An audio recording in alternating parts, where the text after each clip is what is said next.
देख रहे हैं जियारत न्यूज, हर खबर सबसे पहले और सबसे सही। संपादक शकील अहमद, मेरठ। हैं उनको सजा दें जो निर्दोष महिलाओं को दोषी महिलाएं भी हैं। अब हम आपके पास आना चाहेंगे। सबसे पहले आप अपने बारे में बताएं। मेरा नाम जराफत खान है, न्याय संकल्प परिवार फाउंडेशन का राष्ट्रीय अध्यक्ष हूँ। और हमारी जो मांगे रहती हैं, जो हमारी संस्था का मोटिव है वो ये है कि जो भी झूठे मुकदमों में परेशान हैं पीड़ित, उनके लिए जगह जगह पर मीटिंगें करते हैं, उनको गाइड करते हैं और उनको झूठे मुकदमे से निकलने के लिए तरीके बताते हैं। तो जैसे कि आज का जो प्रोग्राम था, तो आज क्या क्या प्रोग्राम हुआ और उसमें जो है लोगों को किस तरीके से सजेशन के कुछ बताएंगे? देखिए, अलग अलग जगहों से, अलग अलग जिलों से पीड़ित आए थे। आज काफी लोग जा चुके हैं और आज एक विक्टिम्स की मीडिएशन थी, तो उसी बिहाफ पे हमने यहाँ मीटिंग भी करा दी और कुछ लोगों के वारंट निकले हुए थे, उनको गाइड कर दिया किस तरह से उनको बचना है। और किसी की मीडिएशन थी, मीडिएशन में उनको बता दिया है किस तरह से फाइनल करना है, किस तरह से इस केस से निकलना है। तो हाई कोर्ट में तो अभी मीटिंग का पर्पस यही था। बाकी हमारी जो आजकल देख रहे हैं, जो झूठे मामले हमारे सामने आ रहे हैं, उसके लिए वही है कि सबसे पहले पुरुष आयोग तो होना बहुत ही जरूरी है। पत्नियां अपने पति की हत्या कर देते हैं अपने बॉयफ्रेंड के साथ में मिलके, लेकिन जो हत्या लेकर पति को झूठे केस करती हैं, उनको फिर भी इंसाफ नहीं मिल पाता। कुछ टाइम बाद जमानत भी हो जाती है। अभी ये सोनम रघुवंशी का मामला था, उसने अपने पति की हत्या कर दी, लेकिन उसके कुछ टाइम बाद उसको जमानत मिल गई। यही हादसा अगर पत्नी के साथ हो गया होता, अगर हस्बैंड अपनी पत्नी की हत्या कर देता या फिर किसी वजह से वो सुसाइड कर लेती, उस पति क्या उसके पूरे परिवार, उसके पूरे खानदान पर 304 भी दहेज हत्या जैसा मुकदमा लगा करके सब अंदर होते, किसी को कोई सुनवाई नहीं होती। लेकिन इधर महिला ने पति की हत्या की, उसके बाद भी पत्नी को बेल मिल गई। तो आए दिन इसी तरह से मामले होते हैं और पुरुषों की कोई सुनवाई होती नहीं है। तो हमारा मोटिव यही है कि जितने पीड़ित हमारे सामने आते हैं, सुसाइड करने की कोशिश करते हैं, उनको गाइड करते हैं और उनके लिए कोई ना कोई एक ऐसा प्लेटफॉर्म हो जो अपनी बात वो रख सके।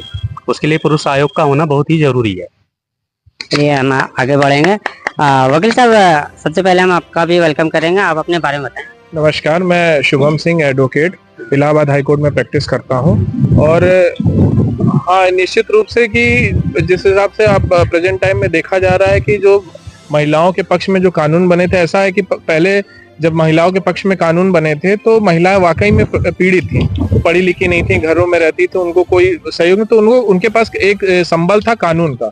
लेकिन धीरे धीरे समय के साथ ये देखा गया कि महिलाएं जो है बराबरी करने के उसमें जो है महिलाएं जो है उस कानून का दुरुपयोग करने लगी। जितना उस कानून पीड़ित जितना उस कानून के लिए होना चाहिए, उससे ज्यादा जो है मिसयूज करने वाली विक्टिम, मतलब एनसीआरबी का डाटा भी यही कह रहा है कि तकरीबन 498 या 323, 504 ये सब तकरीबन 98% जो है झूठा बताया जा रहा है। 498 को निश्चित रूप से मैट्रिमोनियल जितने भी आरोप लग रहे हैं इस समय, वो केवल जो है पुरुषों को परेशान करने के लिए लग रहे हैं। बात कुछ और होती है, बात उनकी सच्चाई कुछ और होती है, लेकिन केवल इसलिए उसमें कानून में एक एफआईआर लिखवा दी जाती है।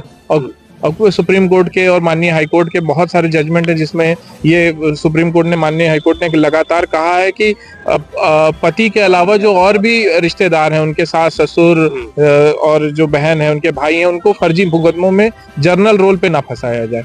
तो काफी हद तक जो है कोर्टों को पता होता है, लेकिन कई बार कोर्ट और वकील भी लाचार हो जाते हैं, क्योंकि क्या है कि जब हमारे कानून में विक्टिम जो महिला होती है, उसको वो बोल दिया जाए, उसने अगर जो आरोप लगा दिया तो प्राइमा फेसा ही माना जाता है कि वो आरोप सच है। लेकिन हम वकील साहब ये आगे हम पूछना चाहेंगे कि हाई कोर्ट और सुप्रीम कोर्ट ने तो बोल दिया है, लेकिन फैमिली कोर्ट जो है ये नहीं मानते। हाँ, फैमिली कोर्ट में दिक्कत ये है ना कि फैमिली कोर्ट में समस्या ये है कि वहाँ पे जो है एक तो लोकल डोमिनेंस होता है। अब मान लीजिए महिला पक्ष जो है बहुत मजबूत है, उसका परिवार बहुत मजबूत है, तो वो अपना मजबूती से पक्ष रखता है। और जानते हैं कि आज के समय में ईमानदारी से काम करना बड़ा मुश्किल हो गया है, तो इस वजह से न्याय बड़ा मुश्किल हो गया है। तो हम लोग तो यहाँ पे, हम लोग के हाथ में जो है, हम लोग के पास जो भी पीड़ित आते हैं एनजीओ के माध्यम से, उनकी हम लोग जितनी हो सकता है सहायता कर सकते हैं।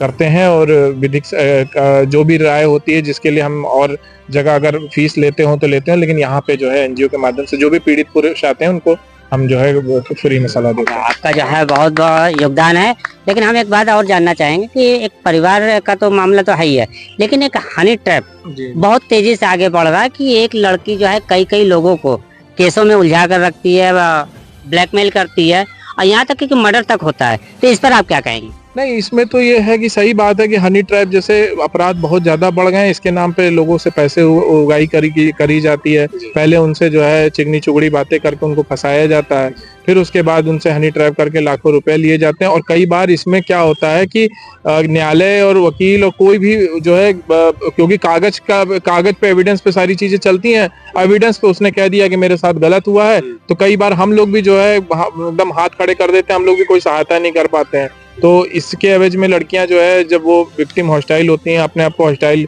पक्षद्रोही घोषित करने के लिए लाखों रुपए मांगती है। हमारे पास कई मुकदमे ऐसे आते हैं जिसमें ये होता है कि माननीय उच्च न्यायालय से बेल करानी है, लेकिन बेल इसलिए नहीं होती है क्योंकि विक्टिम ने अपने बयान में उल्टा सीधा मतलब एक तरफा आरोप लगा दिया है। अब वो कहा जाता है कि अच्छा हम इतने लाख रुपए लेंगे तब जाके हम पक्षद्रोही घोषित होंगे, तब आपको बेल होगी।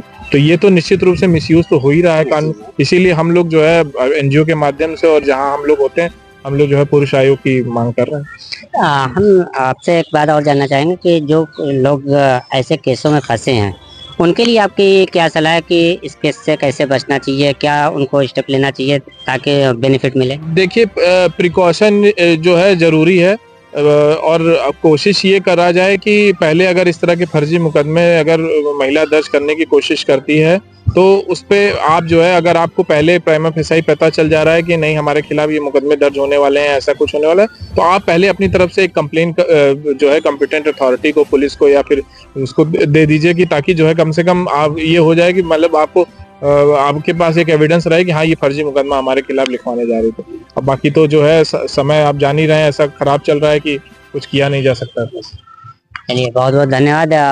जैसा कि सर ने बताया किस तरीके से इससे बचना चाहिए और बहुत बारीकी से जो है बताया, इन्हीं सब बातों के साथ हम अपनी बातों को समाप्त करते हैं। धन्यवाद। जय हिंद।